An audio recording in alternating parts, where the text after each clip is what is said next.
And so when we talk about making art of a moment, especially an intimate moment, we're talking about bringing massive amounts of love and consciousness, awareness.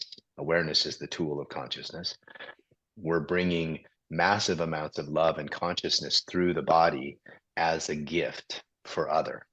And so it's not quite as complicated as many people might make it seem. It's like the way that you know, caress the back of your lover's neck could be artful. The way that you touch them sexually could be artful. It could be devotional, right? And so making art out of love is, being an artist of love, so to speak, is a lifelong journey that, I mean, thank God that's why I have a job, because, that concept is resonating with more and more people.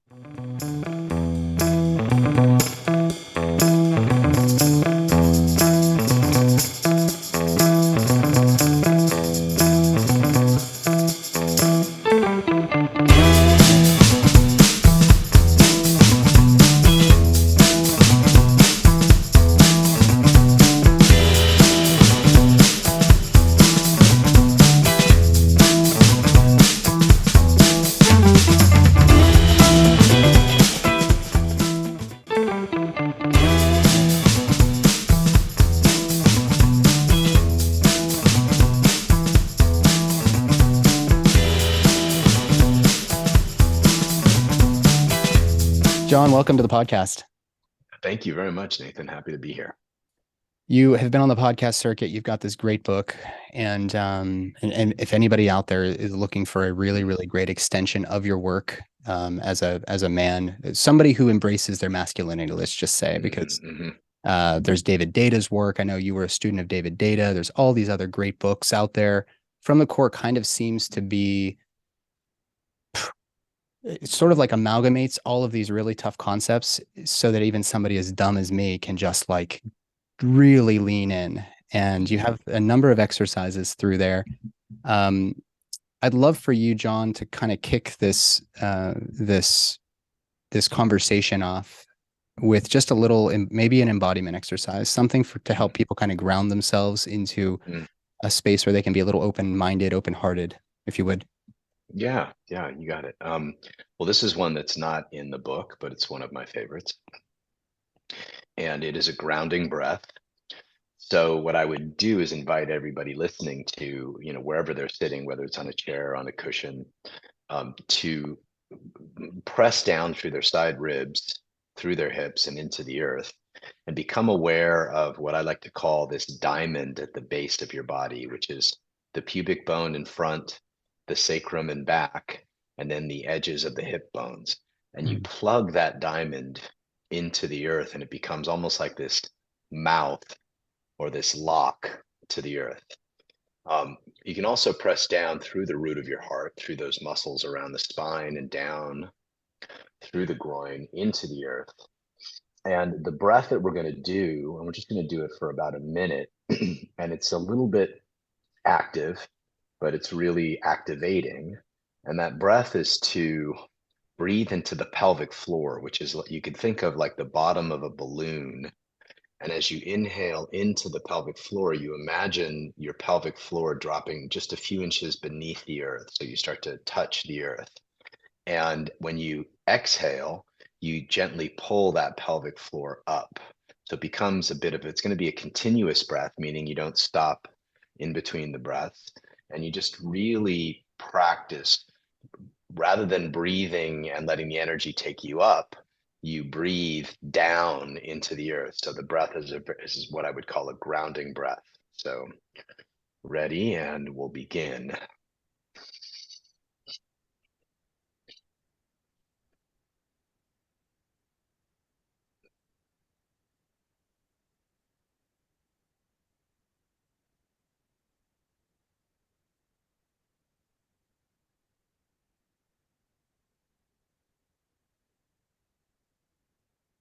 You can continue breathing, continue that breath, and become really aware of breathing into the back of your pelvic floor, just below your sacrum, and to the sides of your pelvic floor, to each side of your hips. And really imagine that your pelvic floor is sinking more and more, deeper and deeper into the earth. And as you continue, you'll start to feel your body drop down into almost like you're partially in earth, coming out. The upper part of your body is coming out of the earth. The lower part of your body is literally planted in the earth. And let's just go for another 30 seconds.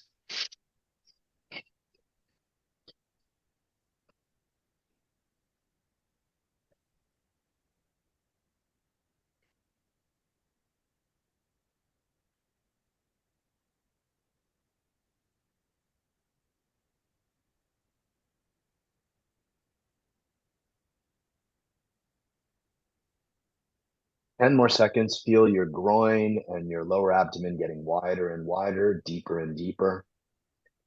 And then 5 more breaths. And on the final breath, you're going to exhale everything out and hold it.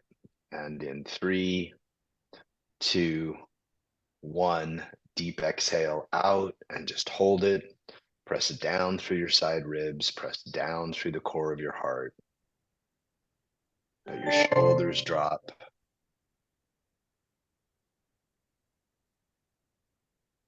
Just really focus on earth, rock.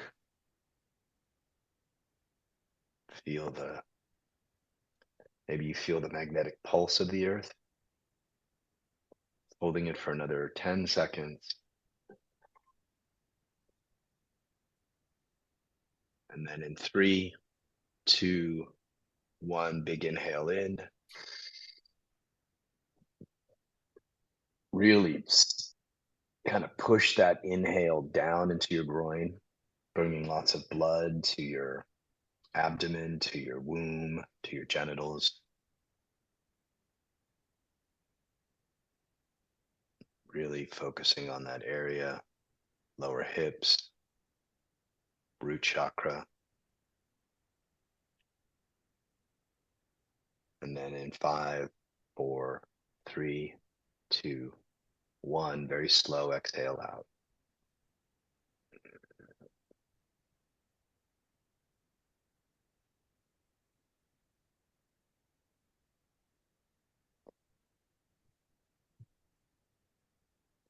We practice to do before sex, by the way. I think I can tell why. Yeah. Yeah. What is the why did you select that exercise? What do you hope that people will connect with there? I'm constantly finding that people lose ground, right? It's one thing to be present. It's another thing to have, especially for men, to have grounded presence, right? And so our daily lives are so active and our emotional bodies are so activated. It's very easy for us to to move up in our energy. And I'm constantly trying to remind people and come up with exercises that let people reconnect to the earth, pulse of the earth, and just to ground themselves. If we had 10 minutes, I would go a lot deeper into it. It becomes quite an activating heart opener, but Yeah. that's just the preview version. That's amazing. Thank you. Yeah. Yeah, I felt that. I mean, it's even the act of breathing alone seems like disobedient nowadays. Like you actually allow yourself 10 minutes just to breathe and feel Right. all of that. Um it's important. So Mm. so thank you. I think being Yeah. grounded for this conversation for a lot of especially, those who identify as men. Let's just use the general term. By the way, Yeah. everybody, we're going to be using man, woman, we're going to be using male, female. This conversation is for everybody. We're going to be talking a lot about the divine masculine, the divine feminine in my language. I'm sure you'll have your own spin on that. Yeah. And how we as men who maybe are masculine energy dominant are showing up in the world, in relationships at birth. So, John, I've already given the title of your book, but I didn't even tell people your last name. John Wineland is here. And I want to know, John, this book From the Core is excellent, but I want to know, what was the elevator speech to the publisher, just for people to understand what this book is for? Like, why do we Mm. need this book? Yeah, I think the way that I I pitched it was that having done men's work for uh, close to 20 years now and working with thousands of men, what I've discovered is that men want to step up in their lives. They want to step up in their partnerships. They want to step up in the world. but what they lack is, some concrete ways to do that, to touch the essence of their, what I would call their masculine core, to live there more often.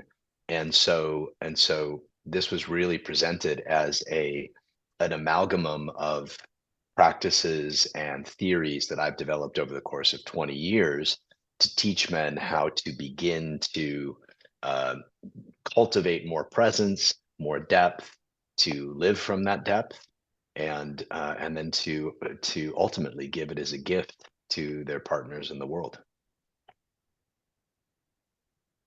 Sorry, I had myself muted there. I didn't want to my crinkly vaporizer bag to disrupt you. Hmm. Um, you told me before, if can I share your age? Would that be okay? Just tell Yeah, everybody that's how old fine. you are. That's fine. That's fine. Yeah. 57? Do I remember that right? Yeah. Yeah. Yeah. So having done this for 20 years, that doesn't mean you've been teaching it for 20 years. And so that Right. means you actually had maybe a decade or more to really kind of lean into what this meant to you. Why is this important before you were able to offer yourself Hmm. as a teacher to others? So Yeah. what was 17-year-old John Wineland like? A mess. Yeah, a mess. Me too, Yeah. man. 27-year-old John Wineland was a mess. Yeah. 37-year-old John Wineland was a mess. You know, yeah. I grew up in a pretty chaotic household, coming from a family of hard drinking Irish alcoholics and hippies, and so, my teens were pretty um I was raised by all women. My father split when I was young, my grandfathers died when I was young. So it was really, I really was raised in, just a cauldron of feminine energy. Great. I mean, beautiful mother, beautiful grandmother, lots of, Mm. uh, four sisters, a sister, a half sister, two stepsisters. I was definitely raised in the feminine energy growing up in the 70s and 80s. And so I didn't really have any skill set. And I think this is true for a lot of men. And Yeah. nobody taught me how to be a man, so to speak. Mm. Like nobody taught me the sacred principles of the masculine. And it wasn't until I was in my mid 30s that I was married, I had a child, I was, making decent money, taking care of my family, strong in my community, white picket fence in Westwood, that I realized, like, wow, I don't know, how to both um I don't know how to both direct myself, let alone direct a marriage or a relationship.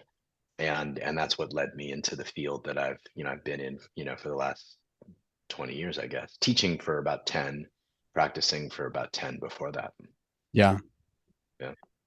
And so I mean I sort of let's see, you're 57. So, you brought up in the book that we did have some free love movements. We had some movements, I'm thinking the 60s and 70s. We had, the original Woodstock. These are very, very Uh-huh. much men. Perhaps you could see it as leaning into um, their feminine side, right? Being a little bit Hmm. less harsh, more open.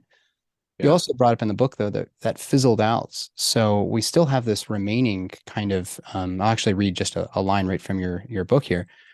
Um, why hasn't this way of being already evolved? The short answer is that most of the world is still attempting to free itself from the grip of the patriarchal and far too often toxic values of conquest and domination. Mm. So I would say that on one hand, we're very polarized. There's a lot of us, people like me and you, and a lot of the many men in my life who've actually introduced me to your work. I'll give a shout out to Chase Ramey and Mimi Mm. Lindquist at the Medicine Mm. Podcast. Not only an amazing podcast, but they also interviewed you, and it was an amazing interview. And they sent me a copy of your book because they were like, "This is just so good. You need to read it." Mm. And so, I do think that there are men that are kind of starting to lean into this, especially as you see the Yeah. advent and the spreading of men's groups like the ones that you're leading. A number of my friends have been to have worked with you. Mark Groves is another person who Mm. introduced us. Yeah. Um, but on the other hand, I'm seeing more conquest and domination in a slightly different light than we did in the, 100 years Mm. ago. Yeah. So how do we meet that? I mean, we are really suffering with this patriarchal, hierarchical way of showing up in the world. And I think a lot of men Yeah. are kind of they probably feel very trapped there. So let's start Yeah. there and then we'll get into Yeah. Yeah. Well, the point I make in the book is that the new masculine paradigm that I think the world is wanting, and in my opinion, needing, is the paradigm of a shift from conquest and domination as the predominant masculine values and North Stars, right? More money, more material wealth, more countries. I mean, you could, if we go back 500 years, you could see it. It tends Yeah, to absolutely. follow the papal, patriarchy and the church are deeply aligned. Um, so we're trying to move from that to what I would call a paradigm of liberation. Like the masculine gift is to liberate love and consciousness moment by moment, human by human. First, of course, in ourselves, right? How do we liberate more love in ourselves? Yeah. How do we tether ourselves to consciousness more fully? And that's a day by day, moment by moment practice. We started with a breath practice, and I was just on a coaching call earlier where I was helping, a client of mine create a structure that included 3 breath practices per day, right? One in the morning, one midday, because breath is the key, right? Breath is the key to presence. Breath is the key to nervous system down regulation. Breath is the key from taking us out of our sympathetic nervous system into our parasympathetic, Mm. where we have access to intuition and all kinds of other wisdoms. So I think that the conquest and domination paradigm that we've lived with, it's still, of course, it's still around. I mean, you see it all over the world, but there is, and of course, great change always starts on the fringes. On the fringes in communities now, there's beginning to be this idea that new currencies like presence, like depth, like integrity, like vulnerability, like play, Mm. Mm. playfulness, like that there these currencies are more valuable in relationship. And where we are in the world now is that, or at least in the kind of world we live in, which is a pretty privileged world, let's face Yeah. it, not all the world has this freedom, but in much of the Western world, we're at a place where relationships are no longer needed.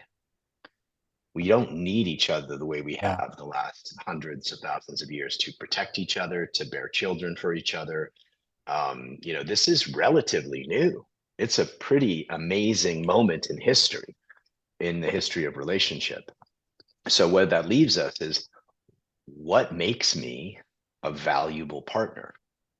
What makes me a valuable man or a valuable woman or valuable human, right? On Anywhere any in life, level, in your on kind of any most level. intimate relationship or in your community Yeah. or world at large. Yeah. Yeah. And the skill sets that actually make us more valuable, and I'll speak predominantly to men, is the skill sets that make us more valuable are skill sets that we weren't taught are valuable. uh, you know, um, presence. I mean, you could probably on one hand count the number of men that were taught presence as a young boy, Yeah. right? Yeah. Like what does it mean to be present, or breath, or groundedness, or the capacity for stillness, which is a Yeah. great attribute of masculine, of the divine masculine, is stillness. And so here we are, at this place where I see men trying to answer this question of what would make me valuable. My feminine partner doesn't even need me for birth, really, doesn't need me to raise a child, Yeah. doesn't need me to make money for her. I mean, now, there are a lot of women that are also coming out of, uh, the 60s and 70s, called for women to get more in touch with their masculine and men to get more in touch with their feminine. And that was great, but it also went a bit too far, right? And so the pendulum is now swinging back, where women are realizing, like, wow, I don't want to die of a heart attack at 60. I don't want to be just a boss babe. I don't want to be, you know what I mean? I don't want to live that kind of hard driving corporate life that, entrepreneurial life that, men have lived in the, last Right. century. And so now we're getting to choose how Hmm. we want to present ourselves in the realm of relationship. And I think there's this new paradigm of relationship also emerging, but men have their work to meet that, and that's where I come in. Yeah. Yeah, Yeah. yeah. Yeah, the word productivity comes to mind, right? So I'm a doctor. I went through Yeah. 14 years of education and training and all this other stuff. And it wasn't until I had my first daughter. We have a 3-year-old and a 1.5-year-old right now. Mm. My That's first fascinating. daughter came into the world, and I realized that productivity no longer means much to me. Mm. It's not a matter of scheduling time in for my little girl. She actually needs me to be present. So my Yeah. entire currency as a man had to shift. And that is Yeah. scary stuff, John. It's like, Yeah. how Yeah. can I be present when I'm worried about all these things? And I've been Mm. incentivized to worry about all of those things for my entire life. I Exactly. need to be bigger and Exactly. stronger. I need to be faster. I Yeah. need to be rich. I need to be whatever. Yep. So that conditioning is so deep. And I think one thing that came out of the 60s and 70s that I probably got this from your book, but it's been about a year since I actually went deep. I have some dog tags here and highlighters and all this stuff. But I remember, you can correct me if I'm wrong, but if I recall correctly, there was sort of a development of the what we would maybe see as like the man who identifies as a feminist. It was this sort of Hmm. notion that to be softer, to be more nurturing, to give up Mm. all of that other stuff that you'd been taught about being strong Hmm. and this and that. But I actually think that that was also the wrong path. And maybe that's why it sort Yeah. of seemed to fizzle out. Can you just speak Yeah. on that? Like, what are we talking about when we talk about like an embodied man? Yeah. Well, I wouldn't say that. I wouldn't call that man a feminist. I would call that man, you know, uh, more more in touch with his feminine, more identified with his feminine, and which is there's no problem with that. We all have the choice to identify and live more in the feminine energies of intuition, nourishment, um, uh, pleasure. Um, there's just a love, like all of those things are feminine attributes that every human possesses and should Absolutely. nurture, Yeah. right? And we get to choose, do we want to live, do we identify more with that, or do we identify more with attributes like presence, infinite stillness, groundedness, um, uh, calmness? I mean, those kinds of things tend to be more masculine attributes. And I use this spectrum in the book where I talk about, think of the natural world, and on the uber masculine side, you've got a black hole, which is heavy and dense and absolutely still, then a mountain, then a tree. And then as you move along the spectrum, you start to move from an oak tree to a bamboo tree, Mm, to up to a flower, to the wind, to starlight, right? And in the natural world, there is this spectrum of masculine and feminine, and it also yeah. is mirrored in every human. Now, some of us prefer to live in the on that side of the spectrum that is just much more, let's call it, active and experienced, right? And some of us like to live in the world that is disconnected from experienced, not inexperienced, but more like witnessing experienced. That is what I would call the sacred masculine. Now, each of us has to, in my opinion, in order to become whole, has to integrate those two aspects, right? I mean, this is Right. not new.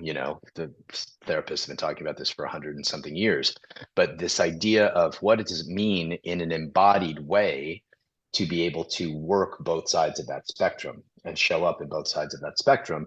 And a big part of the book is how a man can cultivate the attributes of the sacred masculine, of your core masculine, and then integrate, your feminine attributes so that you could be both highly aware and deeply sensitive. And that's the integrated masculine that we're looking for versus what men have been drifting into over the last, say, 30, 40 years, is more and more sensitive. And I'm not talking emotionally sensitive. I'm talking just more feeling, more, more flow, more. It's all, and there's nothing wrong with that. But if you ask women, what they tend to want is, yes, we love that with structure. We love that with ground. We love Mm, that with depth, right? Not just that, but we want depth holding feeling. We want awareness, you know, in service of sensitivity and feeling. And Yeah. so a big part of the book is that journey, what I see that journey to be for men. So when we look back to the 60s and 70s, and the reason that I applied the word feminism to that, this new, I guess kind of was kind of new age, because that's really where the new age movement came out of, but this Hmm. newfound feminist way of being a man. I'm using that only because I'm trying to put myself in a place where this guy was raised by a dad and a father and a grandfather. Grandfather probably fought in like World War I. This guy's Hmm. showing up at Woodstock. He's embracing maybe a softer side of himself that he never saw modeled. And that Hmm. happened to be in alignment historically and chronologically with some of these new waves of feminism, which, like you Yeah. already described. Yeah. Um, so, with regards to what you just said, a man coming through that experience and trying to show up in the world in that way, perhaps it kind of, correct me if I'm wrong, but it kind of shifted him along that masculine feminine spectrum too far to one side without realizing Yeah. that it's not mutually Yeah. exclusive. Yeah. Yeah. Yeah. Yeah. And in, you got to think the 60s and 70s were reactionary to the 40s and 50s, right? Absolutely. And to, so in a way, men were trying to free themselves from the grip of corporate America. And, and funny, it came back in the 80s and 90s, but they were trying to free themselves from the grip of productivity, of production, of domination. I mean, the 60s were in response to Vietnam in many ways, right? So we've been trying to navigate what it means to break free of the patriarchal values and ways of being for 50 some odd years, 50, 60 years. And That's now we're really trying to come to some kind of equilibrium where the new a friend of mine, Kendra Kunoff, she speaks about this beautifully. She says the new wave of feminism will celebrate the feminine, right? And so where I think men have found is, yes, I think they've kind of drifted into the uber feminine realms. And the way that I would describe that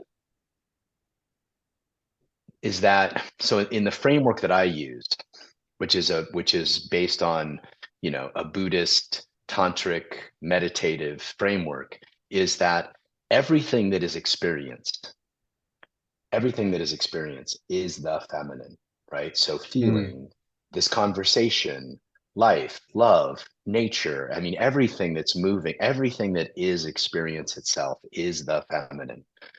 Everything that is witnessing experience, everything that's aware of experience is our masculine. And so our experience can't happen without the awareness field through which the experience emerges, if that makes sense. I don't want to get too esoteric here, but the idea I'm with is that, you. I'm with you. Yeah, keep yeah, yeah, going. It's yeah, good. without awareness, without awareness, we get lost in experience.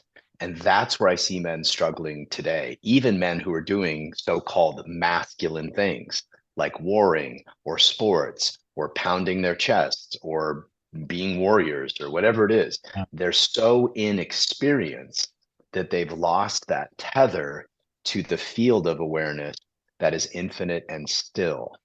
And Mm, so the masculinity, I argue, is the transmission of that infinite still depth through the body. And that awareness beautifully counteracts experience. If mm, we're all experienced and no awareness, we just go with the experience, whether it's a fight or whether it's sex or whether it's chasing money or whatever it is, whether it's an ayahuasca journey. You know what I mean? Like, yeah. Oh, we yeah. get so inexperienced that we lose a tether to that which is beyond experience. And so good masculine spiritual development is the development of a connection to that which is beyond experience, behind experience, aware of experience, but not the experience itself. Does that make sense? The part of us, the part of you and me that's Absolutely. aware we're having a conversation, there's a part of us that, like, we're talking, we're having a great conversation. There's a part of us that realizes that we're aware we're having this conversation. There's Yeah. an even deeper part of us that's aware we're aware. So right? yes, yeah, absolutely. There's two little tidbits I want to add to that to give some Yeah, little additional, maybe something that if somebody is a little bit confused, somebody that you and I were just chatting about fondly, Paul Chek, he has this model of God. God had to create us in order to like relate to itself. Because if God yeah, is everything, then yeah, there needs to be something to look at. There needs to be this polarity, and that self-awareness is actually a quality of divinity. yeah, Furthermore, Rudolf yeah, Steiner's work with anthroposophy, a big yeah. part of my I'm studying anthroposophic medicine, which is a completely different Wow. paradigm on how to Yeah, do my the. daughter went to Waldorf, so There you I know go. that. So Yeah, yeah, yeah, definitely a totally different way of looking at things. yeah, Not better or worse. I mean, I would argue it's maybe better given the current state of affairs in our world, but if you were to just have experience, that's what a Labrador does. They're experiencing, but they're not yeah. reflecting inward on that experience. That is Right. actually the awareness of being a self-aware is the human quality. But I think a lot of men are Yeah. missing that because we're just stuck in this. It's like a We're running on a addicted to wheel, experience. We're addicted to addicted to experience. experience. Yeah. Yeah, yeah, yeah. Yeah. Women too. I mean, all human. I mean, Absolutely. basically, we're moving this way as humans, and so the sacred masculine is the part of us that is aware, that can be fully inexperienced, like fully in love, fully in pleasure, fully in sensitivity. You can feel your daughter. You can Mm, feel her move through the room. You can feel the beauty of holding her without losing the tether to that which is beyond that through which the experience is emerging, I guess, is the best way to put it. yeah. And and that kind of tether is what I believe is missing in most meditative and meditative. I mean, not, lots of meditation talks about this stuff, but let's back up a second just Yeah. to round out the divine. So if we think of the divine, and again, this is my Buddhism talking. So the divine, the mystic law, Your is Buddhism is both. showing, by the way, John. Yeah, yeah, yeah, yeah. So the mystic law is both late has a latent aspect, like a part of it that is asleep and deep and infinite and nothing, and it also has an a manifest aspect. And you could call that the masculine and feminine. You could call that yin and yang. You could call that, if you drill down to an atom, there's basically empty space and energy. Mm, All aspects of the universe are made up of this polarity that we're talking about, this divine polarity. And so part of what I see men struggling to do is to touch that, find it, touch it, and then the really tricky part is how do I give that as an embodied gift? And that's a big piece of the work that I do. mm, How can my presence, or when I say presence, I'm aware that I'm conscious and you can feel it in my body. mm, That's a way to look at presence. I'm aware that I am consciousness and you can feel that consciousness through my eyes, through my breath, through my connection to awareness. And the more that we live in that space, and here's where I'll try to get into the practical world, wow. Yeah. the more we are in touch with that, the more the people around us, their nervous systems relax, Mm, right? If we're in experience and our feminine partners are in experience, there's just so much energy. There's no yeah. ground to the wire. But if we're tethered to something infinite and expansive and it's getting pressed through our body, that is the masculine polarity. And it has a very nourishing, relaxing, and I've seen this in workshop after workshop, couple after couple. It has just an absolutely grounding and healing uh, attribute to it that really is good. Because we're talking to talk about birth at some point, that is really good for relaxing the nervous system in anybody, but in particularly feminine beings. Amen. I mean, the depth of what you're describing, I mean, this is really your book from the core. Like this is some really, really challenging, this is challenging stuff. And I kind of want to ask you about this sort of wave of polyamory and whatnot that's happening. What you're Okay. talking about is so critically needed it's almost like a crisis for men, for many men, Mm, right? mm, Especially men who've made it. They've got the job, they've got the car, mm. they've got the money, but they're struggling with connection. And it's Yeah, because many of my they've been, clients. yeah, I mean, that's why people Yeah, yeah. are seeking your workout. Well, And I find myself counseling people around this all the time. And we are going to get into fertility and birth next, because I think actually this is a great opportunity for men whenever you're going through the childbirth experience to really start kind of dialing in this yeah. awareness and this vulnerability and whatever. But with this wave of polyamory, Mark Gaffney's work comes to mind, the erotic and the holy, these sort of levels of eros, this the hard work that comes in relationships before you go and try to find that next exciting lay. What about the Hmm. relationship right now? Are you going to end up back there if you just keep going and finding that level one sort of fun time?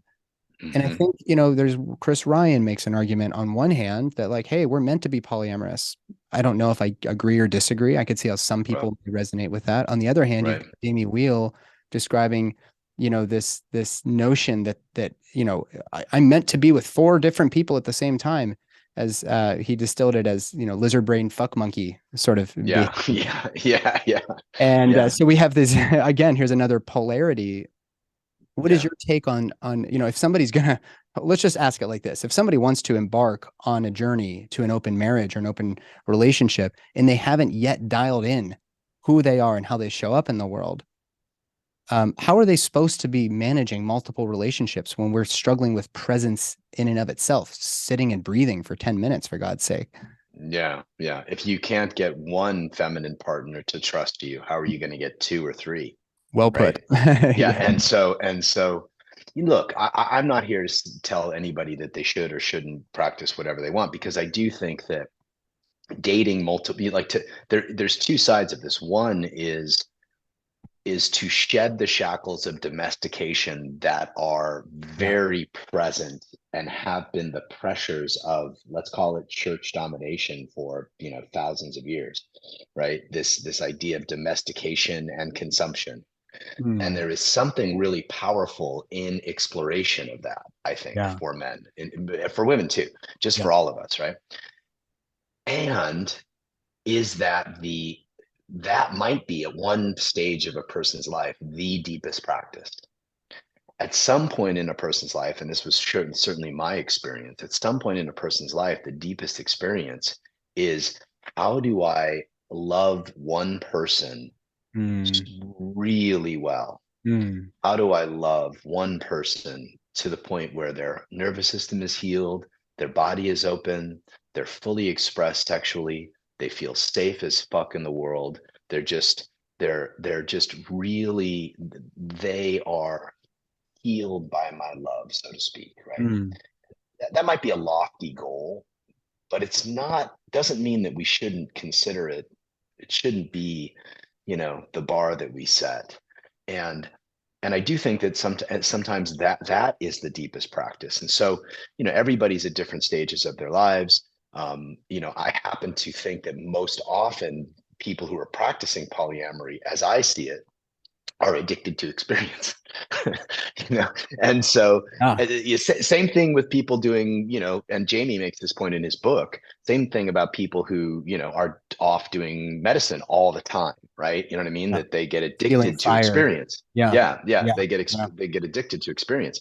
And not that there's anything wrong with either one of those things, polyamory or doing medicine, but I think that we have to really be aware of, is this the deepest expression of my core self now? You know, Mm. That's and a really powerful question to ask yourself yeah, every time you have a big decision coming out. Right. yeah, yeah, for including having a baby. Yeah. Yeah. Is this that, we tend to think of, and of course women have a different experience than men because they have all these hormones driving, their emotional bodies around this stuff. But is this the deepest expression of who I am? And I Mm. think that is when parents, or when two people come together and they can both legitimately answer that, like, yes, bringing a life into this complicated world is the deepest expression of love and consciousness. Mm. That's something to consider. Yeah. Yeah. Well, let's get into Yeah. conception because Sure. conscious conception is a really big topic for a number of people. I know you know Luke Story. He's also a buddy of Yep. mine. Yeah. They're Yeah. on, Good when, friend. yeah, great people that are very, very thoughtful. I mean, this is my circle. Mm. And there are still some very abstract concepts out there. You know, we've been deeply conditioned to believe that a bunch of sperm go into the vagina, find their way up near the fallopian tube, enter and find an egg sitting there in the dark, and then a Yeah. baby comes out 9.5 months later. Yeah, Yeah. that's one way to describe it. On Yeah. the other hand, this notion of conscious conception, really a part of that, the sort of undercurrent of that is that there's an invitation for this journey, right, of growing a human. You know, it's a 1 in 100 trillion chance you're going to be incarnated here. Mm. Mm. So that spirit of that baby, this let's perhaps the soul of that baby is maybe waiting to enter the womb. Yeah. And if you and your partner aren't connected and you've been on this kind of mechanical roller coaster, IVF, whatever, fertility challenges galore nowadays, how could this work? I mean, one thing, let me preface this by saying one thing I have my fertility couples do is I actually have them, it's a big part of it is reconnecting. So I throw a curveball to them. They think they're going to do functional medicine and all this. And yeah, we do all of that stuff. They meet with a breath worker, they meet with Mike Salemi and do some kettlebell Mm. training, they do all this stuff. Great. But then I actually throw this curveball and they have to do 10 days of dedication to one another, to be present and to be connecting in ways that maybe they haven't. And we start with hand rubs and foot rubs, and maybe you're just going to put some music on and dance together. Don't even have to touch, just move your body in the same room. But then Mm. it gets to like genital massage, but no orgasm. We are Mm. just using physical, emotional, mental connection, eye gazing, all of that type of stuff. Mhm. And John, of all of the incredible tools that I have, I've got 2 board certifications. Um, I have been in school for most of my adult life, Yeah. and I've got the medical records with adrenal fatigue to prove it. Right. Um, I don't think anything helps more than that 10-day connection challenge. And a part of Makes it is sense. just being quiet and being still and being present with your partner. So let's talk about. I know that this isn't your area of expertise, but I think that what you do is so applicable. How could a couple who's maybe contemplating having children, how is this work relevant right now? You've already kind Mm. of said it, but let's go a little deeper into that. Yeah. Yeah. Well, I like to think of things in terms of art, right? Hmm. There's a few points I'd love to make about conscious conception is in general, right? So the first one is coming back to the gift of awareness, right? And the gift of awareness is often what needs to be invoked to supersede the impulse to reproduce, right? The very strong and base and important impulse to reproduce. And so awareness asks the questions of like, where is this impulse coming from? Right? Is Hmm. it coming from like a very deep consciousness? Is it coming from desire to love? Is it coming from a wound about our broken family? Is it coming strictly from the biological hormones that are running through a woman's body, right? Sure. Where is the urge coming from? Um, and and really take a moment, as you approach wanting to have a baby, to have honest conversations about this, about why, and bring it into the light. Nothing wrong with any of those things, really, any of those desires, but bringing it into the light and trying to unearth any shadows that are around there, right? We've all heard stories of, you know, people having babies to fix it Yeah. takes our focus off of the stuff we haven't fixed in our own life when a baby comes, right? Because the Right. baby's going to demand everything. So rather than do that, to really stop and be aware. So when we say conscious conception, I'm talking about the act of conception from a place of deep awareness and honesty, right? So I think that would be the one thing I'd like to one point I'd like to make. And the masculine gift is that awareness. So the masculine in her, the masculine in him, right? But the masculine gift is that awareness, right? So she's having the experience. I'm just going to use a very heteronormative example. She's having the experience of hormonal raging desire, right? And his gift would be, okay, yes, let's explore where this is coming from, what shadows we might have behind it, what things we haven't dealt with in our relationship or in our personal lives, you know, before making this decision, not to put it off indefinitely, but just to like bring awareness to it. And I think that that's kind of, I see that happening, more and more. So that's the first piece. The second piece I think is that's really important is the artistic piece of conception, right? Mm. Versus the mechanical piece, right? So sexual polarity practice, which is what David Data made famous and what I'm a huge fan of, is this idea that one partner lets go of their masculine, let's go of awareness, let's go of stillness, let's go of connection to consciousness to amplify experience, pleasure, love, devotion, desire, right? And the other lets go of their feminine to amplify, right, their masculine. And when you bring those together, it creates this arc, this pole of energy, like two magnets that do all kinds of hormonal things, all kinds of energetic things, opens up the heart in a very deep way. I mean, I've just seen this over and over and over again. And so making conception artful, for example, there could be fantasies played out about, fertility. There could be fertility rituals played out, right? There could be um, fantasies played out. There could be all kinds of very interesting ways to work with conception that spark this connection and tap into the ancient desires in us to reproduce. Right? Impregnation is sexy if Mm. we make it so. It can be so sexy if we make it so. And this is my experience both in my own life and then in working with couples. But the art of doing that often gets lost in the stress, which I'm sure Yes. you see all the time, Yeah. of getting pregnant.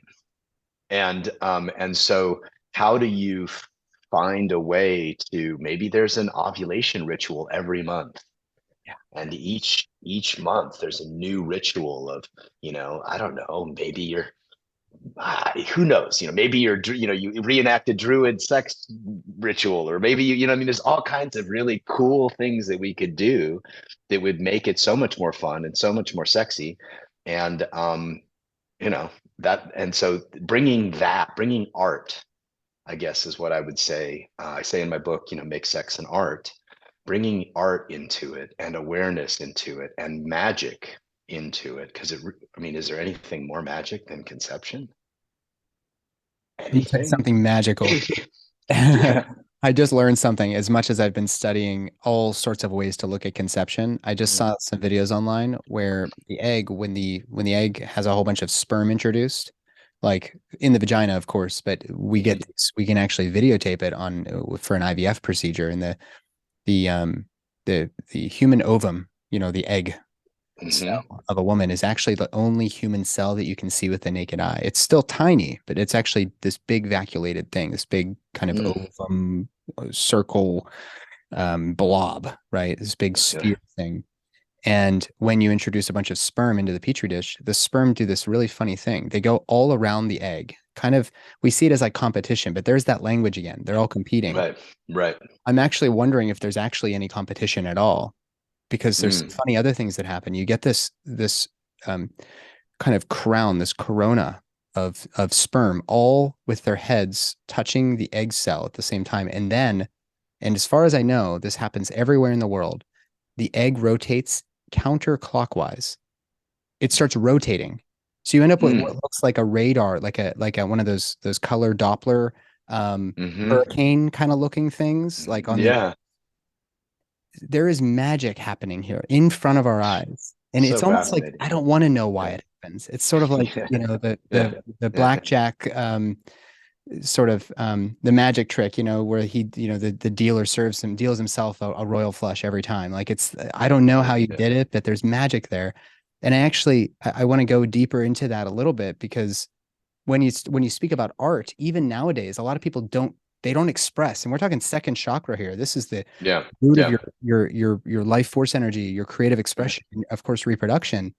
with Yeah. art, even that, but a lot of people don't sing anymore. They don't dance like they used to. They don't do whatever because they're self-conscious that somebody won't like it. Mm-hmm. But if you Mm-hmm. could actually approach art as just a means of expressing yourself, that is what lovemaking is. Yeah. And when you're both Yeah. doing that in full integrity, that's where the magic happens. That's the invitation to the baby. That's the fuck Yeah. yes to the universe. Yeah, yeah, I would completely agree. And it doesn't have to be complicated, right? It could just be a few candles, some, bellies pressing into each other, sitting yob yum, looking into each other's eyes, right?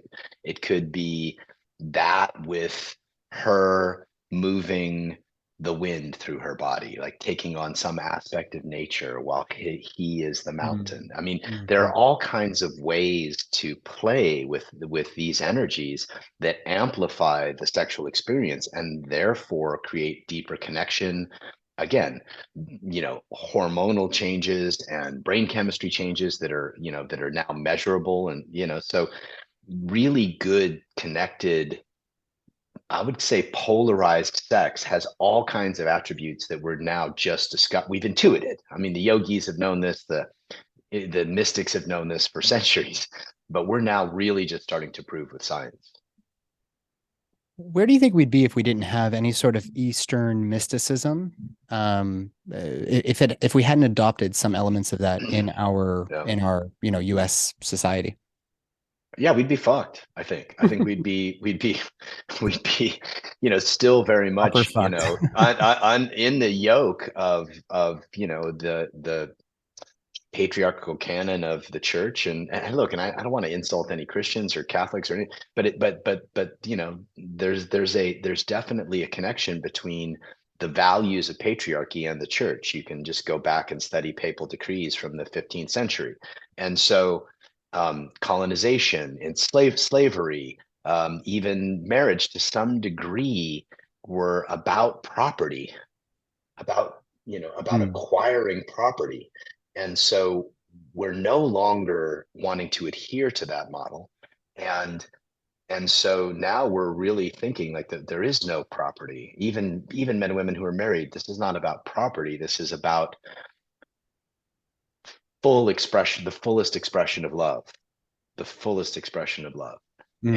And I think that is where we're seeing a whole new generation, especially people in their 30s, really start to take this on in conscious communities. I'm in Austin, I mean, I take this on in conscious communities very strongly. Yeah. Yeah. I want to um I want to pause and just provide a little opportunity for you to say no, but I'd love to talk about your son, Daughter, your daughter, excuse me, your daughter daughter. Claire. Yeah. And I want to talk about pregnancy and I want to talk about what that a man's role and perhaps even opportunity in doing this work as they're approaching fatherhood. Yeah. It- Yeah. would you mind sharing with me what is it like to lose a child and how did you what was the saving grace for you? What was this? It could be a silver lining. Mm. It could also be you Yeah. found this person's work. I just, if you are okay with sharing, I can't imagine Yeah. losing one of my girls. Yeah. It's horrible, man. It's horrible. Mm. Well, with regards to the pregnancy aspect, Claire wanted to be here. Her mother and I barely knew each other. We were both young. We were both newly sober. I mean,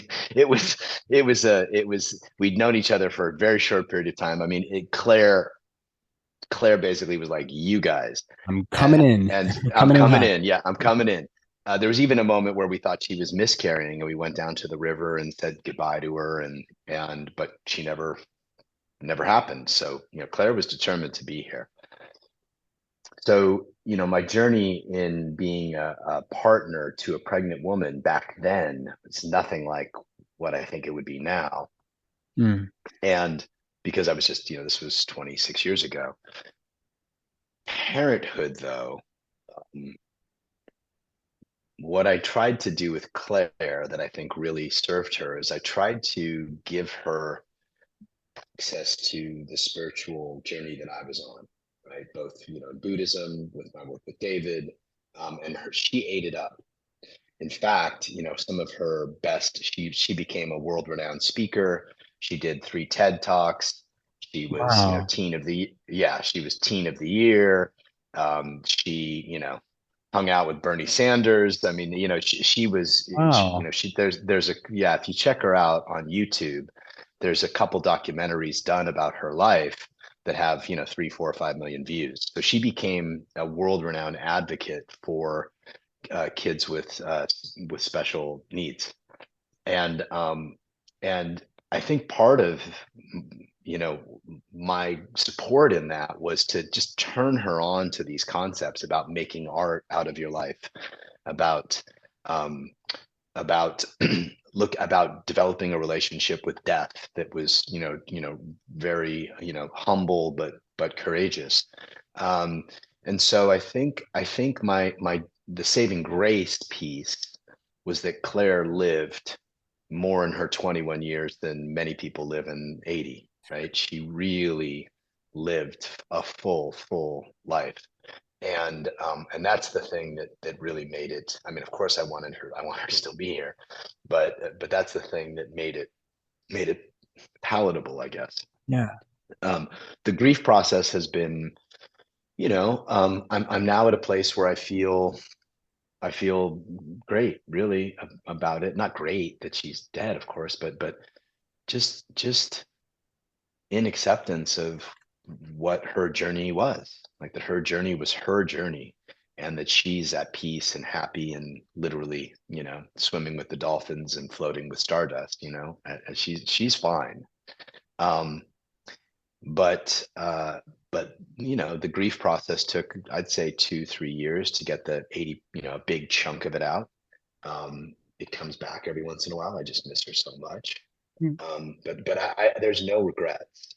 And I don't think she would have any regrets either. I don't think she would do it any differently if she was here.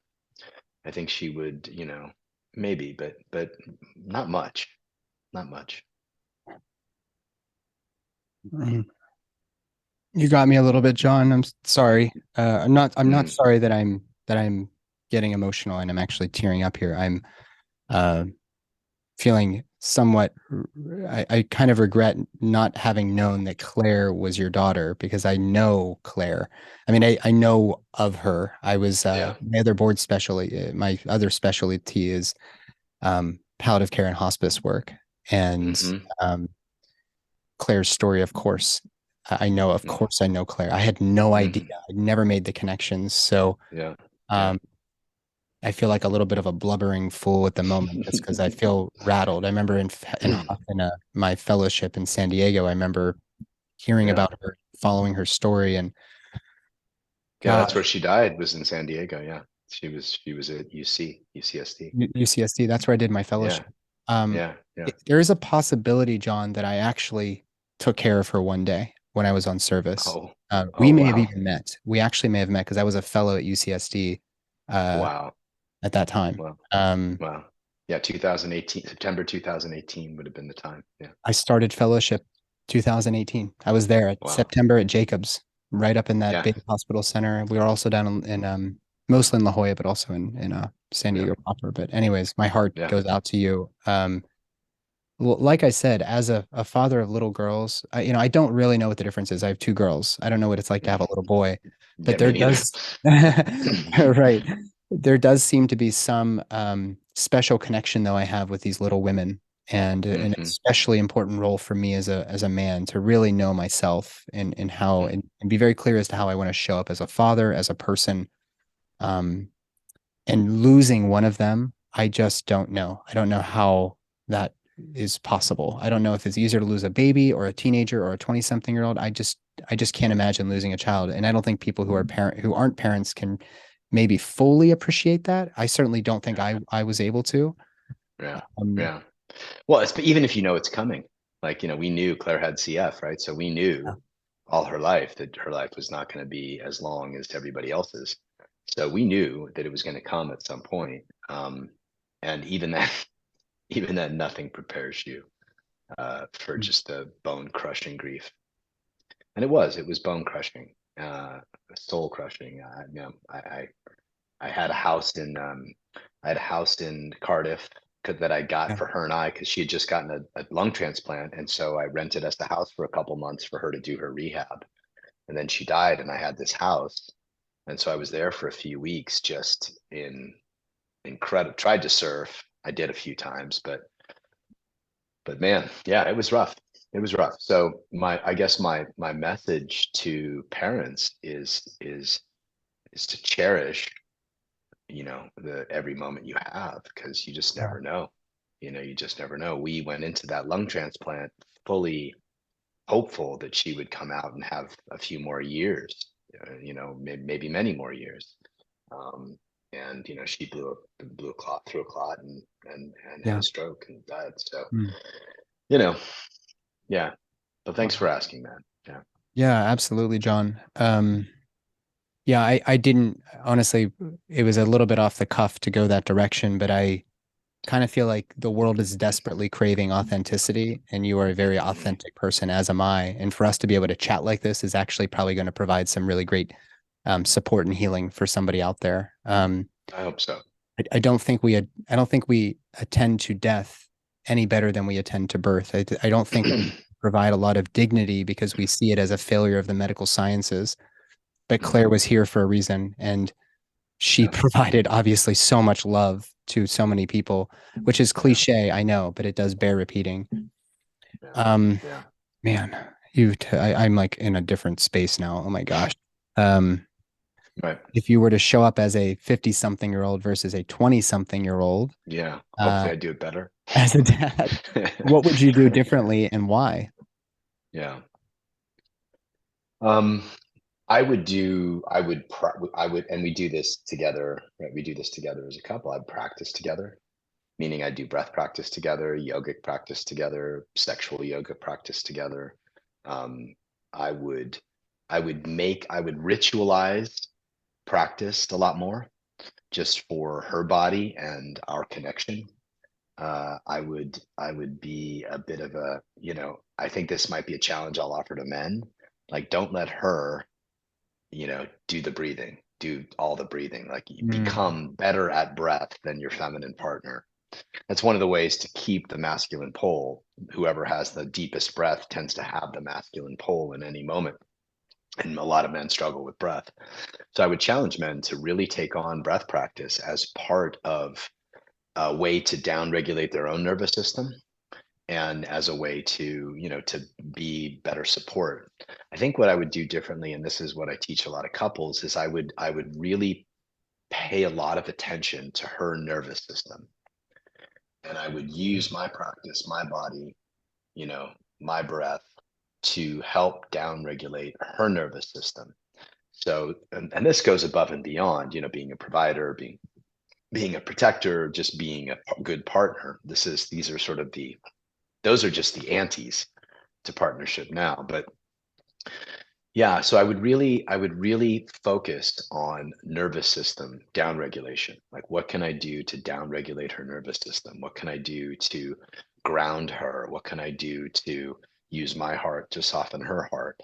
One of the beautiful tricks of embodiment, it's not even a trick, it's a really superpower, is that we can actually evoke states from our partners. In fact, we're doing it all the time.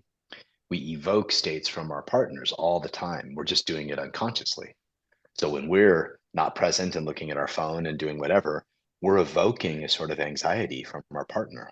But mm, when we're present and grounded and deep in our breath and in our lower bodies, all those things that we have talked about, there we evoke something different.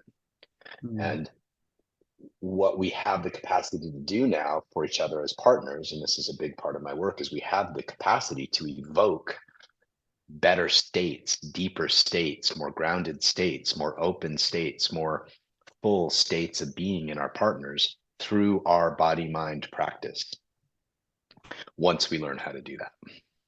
This is second book. Yeah, So, yeah, my second book, which is, more about couples work. yeah. So I think those are the things I would do differently. Um, I would definitely do a home birth different. Do a home birth. You did a Um, hospital birth with Claire. Did they know yeah, she we kind of needed? had, well, yeah, we kind of had to, because we had to induce labor. We were planning to do a home birth, but then Oh. they saw that she had a ruptured bowel. She had meconium ileus, so we had to go in and induce labor, and Gotcha. then she went into surgery, literally straight out of the womb. Um, Wow. so so yeah, it was quite a journey. We were in the hospital for the first 2 months of her life. We spent a third of Claire's life in the hospital, but um, tried to make art out of that. You know, in fact, Claire kind of became famous because she would decorate her hospital rooms, turn her hospital rooms into these crazy art projects. There's a really sweet movie by a guy named Justin Baldoni called 6 Feet Apart, and the main character in that is a girl with CF, Yeah. and that's based on Claire. So Claire was the inspiration. She even consulted on the movie, and so anyway, there's a lot out there about Claire. She's more famous than I'll ever be. Yeah. So And by yeah. the way, for anybody out there who wants to find this information, her beautiful photos front and center, clairesplacefoundation.org. That's CLAIRES placefoundation.org. You can make a donation. You can check out the film. Justin Baldoni spoke at Endwell, which was a symposium up in before COVID. They were having it every year. It was all around reimagining how we dignify people with chronic illness and life-limiting Mm, conditions and ultimately how they die. yeah. But I remember him presenting about her film, about the film that year. I believe it Mm, was 20, probably was 19, I think. 2018 or 2019. Yeah. Yeah, yeah. Yeah. Yeah. Um, when you say make art, I want to clarify this because I actually think that I always like to give people an actionable thing, but I actually think that we can put this, create art, right? I don't know if you remember Neil Gaiman's commencement speech about 10 years ago to some liberal arts college. Maybe he was like an alma mater or something, but his whole message was it doesn't matter anything else. Don't worry about all the noise. Just create good art. Yeah. Yeah. I And would agree with that. I think that's a really great way to show up. When Yeah. you were going through this with Claire or in any sort of walk in your life, Yeah. let's look at Claire though. I mean, you gave some very, deliberate examples. Like we're gonna decorate and this and that. We're gonna maybe put some things together that make us feel good in the room. When Mm, you say create good art, when you're going through a really, really challenging thing, and this I think applies to fertility, couples. Maybe we can use that as an example. yeah. Yeah. What does that mean? How if they're gonna walk away and say, "Honey, I just heard this great episode. Let's make good art," or make art, Hmm. turn this Hmm. experience into art. What would that look like on a Yeah. fertility? Yeah, well, okay, and I don't want to pretend to tell any, women wanting to get pregnant how they should do it, right? Oh, and their But to partners. answer, yeah, There's and also their a lot of partners, men listening. yeah, yeah, yeah. Um, but just to play with this concept, right? How you invite your partner into lovemaking is an art form, right? How Mm, you penetrate your partner as a masculine practitioner is an art form, right? You can penetrate with depth and stillness and breath and weight, ground, right? You can invite like the way that a flower invites a bee. You can um, making your whole body an invitation to literally his seed, his life force, mm, his right, because that's what semen is. It's the Chinese medicine believes that it's the most important fluid in your body.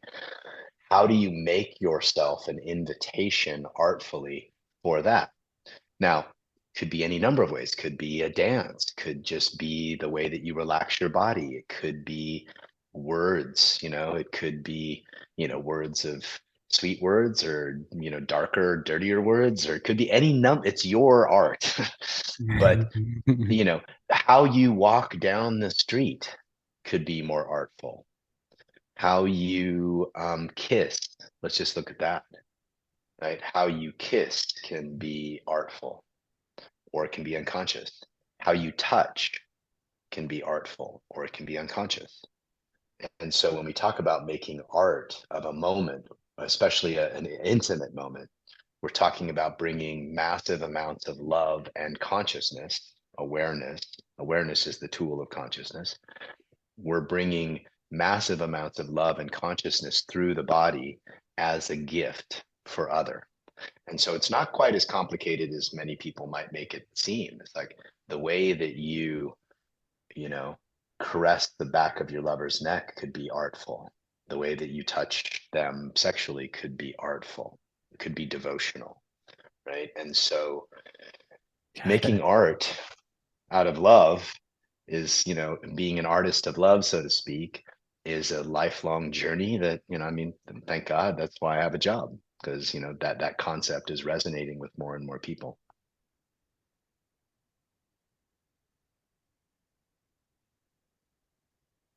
there's a little piece of this fertility puzzle that not too many people talk about, and that's the role of oxytocin, which is the love Mm, hormone, the love chemical. It's a neurotransmitter and a hormone produced in the hypothalamus, released from the pituitary, and it governs yeah. over so many important things, from ejaculation, and even really probably has some role in erection, Hmm. to orgasm. And when you orgasm, the role of oxytocin, is in part is not only to govern over the ejaculation, but also the orgasm itself. And with that orgasm, the lower part of the uterus quivers and brings the sperm up towards the opening of the fallopian tubes.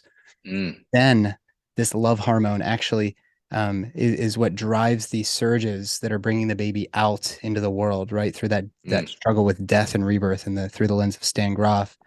And then it also helps to, bring down the milk. It's a big part of the milk letdown reflex. And of right. course, it makes you addicted to this new little boy baby that has just arrived earthside. So Yeah.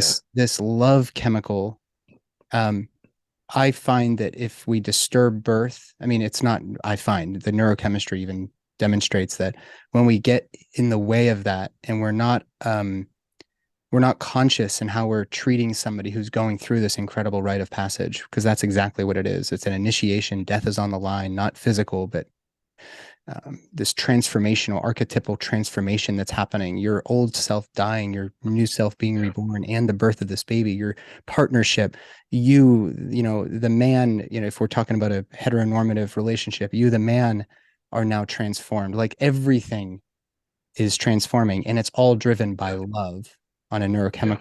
um, Yeah. Yeah. neurochemical sense. So I wonder, when we're making, so like babies are born when we have sex, right? Hmm. But when we say As we're far as I making know. love, as far as I know, if I remember correctly, um, when we are making love, when we're making art, we are actually creating not just an invitation, but we are actually creating and embodying parenthood. That's the art. That's the art form. And it's not a matter of reading up everything that Osho told you and following the step-by-step instruction. It's actually just Yeah. being present, being aware, and, being vulnerable in that space. And that's where the best art comes from. And Mm, what more incredible art project? I don't yeah. like the word project. My wife hates that when Yeah. I'm like, this is like a good project for us having Hmm. a child. And she's like, it's not a fucking project, bro. Yeah. Yeah. But she Yeah. Yeah. gets it. I mean, she is really embodied in her feminine. So through this lens, this experience that parents are going through, I think we also end up on the other side of that, and we're stressed out. Maybe you went on this fertility journey, you were trying for years, and then you were a high risk, because you were 38 years old, you were a geriatric, Mm, pregnant woman. That's actually the word we use. Jesus. I know. Over Yeah. 35, John, you are a geriatric, Jesus. gravid patient. I can't believe more OBGYNs aren't murdered by women in there. You know, try saying that to a 37-year-old woman. Yeah, you got to watch your Yeah, back in yeah, the yeah, garage yeah, at the end yeah, of the day. yeah. So when we've embodied this, we've created this incredible thing. We've leaned into the experience. We're aware of how we're showing up, and then we end up on the other side. We're not sleeping very well. It's almost like we've depleted ourselves before the race even started, so to speak. So now you've found yourself as a parent, and you're trying to reconnect intimately, but now there's this other person there. I Yeah. know that you were super young when you had your first, but I kind of think you probably have the correct the apparatuses. I don't know if we are supposed to Mm, change these suffix like that, but you probably have all the tools. Like, what what do you foresee happening with your relationship? mm, And how do you mm. expect you're going to start dancing again? Yeah. Well, the great, I'm going to call it masculine, the great masculine, and this is true in any human, not just men, but the great masculine gift, the sacred masculine, let me come at it this way. The sacred masculine loves what is without needing to change it, right? The sacred Mm. masculine loves what is without needing to change it. Right. Now, doesn't mean that you don't try to change things, because people always say, well, what about murder? What about war? What about da da da? You know, we're talking about experiences in daily life. So let me just Mm. put that little caveat there. So exhaustion, um, your partner's body being exhausted and not, not ready for sex yet. Um, Her attention going almost exclusively to this new person and not Absolutely. you, you know. These are all things that the sacred masculine has to be a yes to, right? And so I'm a Mm. yes to, that's where she is, and I'm going to love her as she is, and then trust biology that her body's going to repair, that her hormones are going to, normalize, that everything is going to sort of work itself out. And also I think if there's a foundation, and this is important, I think, about making art out of your sex life before you have the baby, if there's a foundation of artful practice, I mean, wow, there's also this whole really beautiful sexy thing about a new mother, right? I mean, there's a whole it's also beautiful, right? Reverence for the feminine in all of her forms, whether pregnant woman, uh, fertile woman, new mother, crone, you know what I mean? Like, it just all of her forms is part of cultivating a sacred masculine perspective, in my view. And and I think that's how I would approach it. Of course, I will fail, and like anybody, and Part of the game. good practice is about failure and recommitment, right? Not failure and collapse, but failure and recommitment. And I think that so many men are trying. The thing I see in men, and I say this a lot in the book, is that men really want to love their partners well. Like there is an elevation of the consciousness of love that I see in men in communities that I'm part of, just more and more. And now, granted, this is a small slice of the earth, but it's Yeah, not of an course. insignificant slice of the earth, right? That there's more and more men who want to step up and be more present, be more available. You know, everything that I teach, everything that I try to live is about being more available to love. And so, breath, certain kinds of embodied practice, certain kinds of martial arts practice, all kinds of yogic practice, all of it is about making men more available for love, for energy, capacity. So, Mm. what I would suggest to new fathers, even though they're not sleeping, even though they're not, is to focus on, and this is the mistake I see, they get so caught up in working a job, showing up for the newborn, showing up to support their partner, that they get completely malnourished. Mm. They lose their capacity to love. So whatever that means, of course, schedules can be very tricky, but whatever that means, I think that's really important, right? Yeah. And I think she would rather have you be present for however many hours a day you can than impresent for more hours. Now, I'm speaking for women, and they might say, "Fuck you, man! Like, you come here and take the baby." Who knows?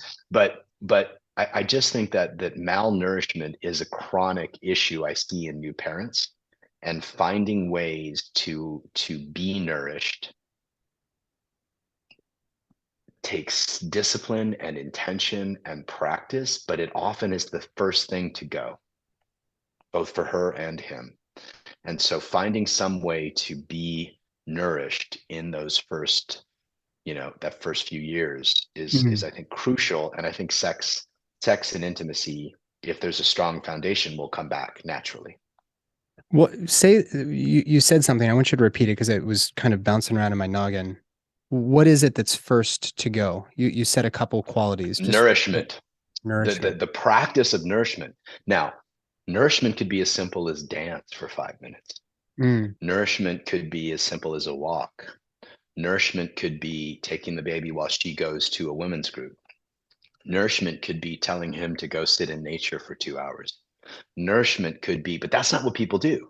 right. They're exhausted, so they collapse into watching TV or looking at their phone, and right, and they mistake that for the downtime for nourishment. It's not. The masculine needs. John Gray does some really actually good work and follows it up with biology on this. The masculine dopamine gets reset in the field of no demand, right? Yeah. Which is Yeah. it, and so that's why men sat around fires and basically didn't say shit to each other for tens of thousands of years, because they're in this space of not needing anything from each other. This is why men's groups are so powerful. So the masculine, I would say this to women, that your partner needs time of no demand. Mm, And if he's not getting time with no demand, his dopamine's not getting replenished, his testosterone is not getting replenished, and he will be malnourished and not present for you. And so you have to ask yourself the question, how do I support that?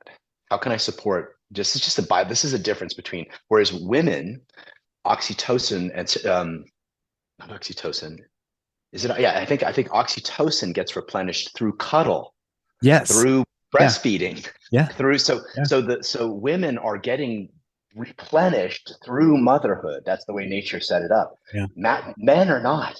Yeah. Men, and this is oh man, this is so important, and it's so crucial, and it's so edgy to say, because women are exhausted and they're feeling like, I just need him to help more, and he does not get replenished in the same way you do. He might love holding his baby and really enjoy it, but the space of no demand is the place where the masculine, in men in particular, gets replenished, and it has to be honored. So what you have to do as a man, how do I negotiate that, be a stand for that, so I can be a better father, so I can be a better partner? Do I get her extra help? Right? Do I find ways to get her extra support so I can take 2 hours to just sit on a rock and look at the stream? Do I, or go to my men's group, or take a long walk? Right? How do I make sure she's supported so I can really get a space of no demand? Your phone is not a space of no demand. So I, I kind of went off topic there, but I think it's really important. It is what I see happen a lot in men with young babies. And what happens is they end up getting resentful, and then their partners feel it, and then there's conflict. Yeah, in my experience, I don't know if I would say I was resentful towards my wife at all. Actually, we've known each other since we were 15, and apart from a stint and when I went to med school, we were apart and then ended up back together, and whatever. It's that notebook kind of Nicholas Sparks story, but That's awesome. How it was a great. How great it beautiful. was yeah, it's a very, very beautiful story that we have. I actually found myself maybe not resenting, but actually distancing myself from our daughter when she was first born because I didn't feel like I was equipped to meet her needs, right? But all she Yeah. really Yeah. wanted was for me to bear witness to her. Yeah. And Yeah. we're talking like 6 months, and I had to do some medicine and go into a very, very deep journey, like how cliche, right? But I Yeah. found myself from that realizing that I wasn't willing to give a piece of myself to her. And that was really Mm, exercise. That was the work that I needed to do. yeah. But that resentment, I think that that actually is what I was feeling. It was like, I resent you for making me change, for making me show up in this way. Yeah. And I didn't really know who to turn to. I hadn't even found your work. Maybe you would have been somebody that would have been able to help me through that, but I ended up taking it into my own hands, and it rips you open when you actually are able to do that. But it's sort of like realizing you're lost in the woods. You have to like recognize it before you can get out. And I Yeah. had to Yeah. just show up in that way. And I Yeah. think a lot of young men are actually, they've got their abs dialed in, they got the shoulders, they've got it all. And now there's this Hmm. baby here. Your sex Yeah. life changes. your Yeah. sleep schedule changes, everything changes. It becomes like the world flips upside down, and it can feel very overwhelming to young men out Yeah. there. You thought Yeah. you had it all figured out, and then you had a kid. And Mhm. anybody out there who has been a father, like, you get brownie points in my sort of tallying system, if that exists, because you've had to go through this thing that Yeah. nobody can give you a guidebook for. There's no manual for how to show up in that Yeah. new relationship. So Yeah. Yeah. I'll also say, just to cover this, she yeah, needs space with no demand too. right, Right? right, She has a masculine too, right? Her masculine, meaning the part of her that doesn't need to be in experience all the time, yeah, needs to be attended to as well. But yeah, the more masculine a human being is, the more that space of no demand is precious. It's precious, which is why I talk about absolutely, this in the book. Like, get out in nature with other men, take time where you have no demand, where there's nothing pulling on you, and let yourself reset there. And then the natural experience will be love. Like, love will just start to emerge, but it can't if you don't have that space of no demand to replenish your dopamine. It's a really, I think, important point in relationship. mm, And it's one that I coach men on all the time, how to artfully negotiate that space, because so many guys want to show up and be everything for their partners. And in doing so, they just deplete themselves so that they're really showing up half-heartedly, yeah. and their feminine partners feel it. You're like, you are actually speaking right to my heart, my soul. Like it Yeah, not just definitely you, brother. has. Yeah, yeah, a lot of Yeah, men have that yeah. experience. Yeah, yeah. Well, John, I want to be respectful of your time. That was way longer of an interview. I mean, we went in so many different directions there. I hope it was fun for you. In Yeah, of course, regard. always. Yeah, When I'm in yeah. Austin, I'll hit you up and we'll grab some coffee. But in the Great. meantime, how can people find your work? We've already Hmm. directed them to Claire's place. Yeah, thank you for Um, that. That's yeah. great. Yeah. Yeah, Claire's Place is a foundation, just to give a little plug, where all the money that we collect, I can't say all of it because we do have some operational costs, but most of the money goes straight to families and kids with CF. Mm, So kids that are in the hospital for 3 weeks, there's a lot of kids with single parents, that have a hard time paying mortgages. And so we funnel a ton of money into supporting the CF community. So your donations would be beautifully welcome. Um, to find me, you can go to my website, johnwineland.com. I have what's called, we're rebranding it. It's called the Embodied Relationship Experience. Right now, it's called the Virtual Workshop, and it's thousands of hours of content and hundreds of practices. So breath practices, couples practices, solo embodiment practices. And it's become just this really beautiful repository and community of practice, 500 people around the world. And I do a coaching call every month with them. That's a really great way to just, for busy people, to just get an entry level into the work that I do. And of mm. course, I have a teacher training program which starts in July. That's very intense and very onerous for those that are interested. 1,000+ And hours, right? It's a pretty thousand intense. plus hours, yeah, yeah, Yeah. yeah. Yeah. Yeah, because I basically want to, I mean, how long did you have to go to school? you know, right? So to Who teach to knows how teach many hours? embodiment and Lost count. and sexual polarity, at least 1,000 hours to get you started. Yeah. Um, Wow. so yeah, I have a teacher training program that I'm very proud of, and a really beautiful community there as well. And yeah, and they can just always come to my website and check out what's going on. Workshops a couple times a year for couples, and programs for men. I suspect my wife and I are going to be engaging Oh, in a I would workshop love in that. the future. I It'd be would love awesome. that. Yeah, that Be would be awesome. so great, Nathan. Yeah, yeah, I'd love that, man. Thank you so much, John. JohnWineland.com from the core. Thanks for Thank you. spending some time with me today. I think a lot of Yeah, people are going to benefit from this. So thank you so much. yeah, I hope so, man. Thanks for having me.